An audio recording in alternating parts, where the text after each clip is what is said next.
turn back to our own hemisphere in Venezuela. The Trump administration right now seems satisfied with what is basically still the Maduro regime minus Maduro and his wife remaining in power. His vice president is the acting president, and the president has repeatedly praised Delcy Rodríguez. There are no plans for elections as of right now.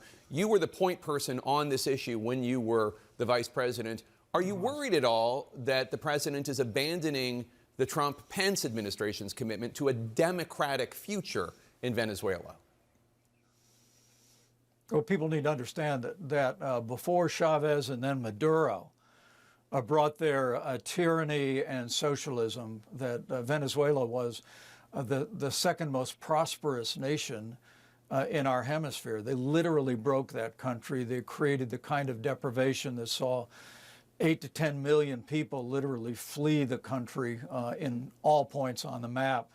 Our administration took decisive efforts to recognize a new president. Juan Guaido was elected.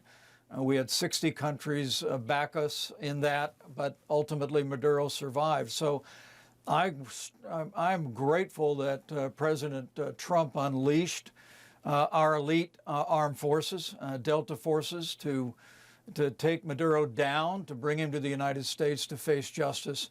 And I think that was a historic and an important step forward towards restoring freedom in that country. But what comes after is just as important, Jake. And I want to say, Delcy Rodríguez is not the right leader for Venezuela going forward. I understand the need for an interim period of time. There'll be a stabilization fund, as the Secretary of State has said.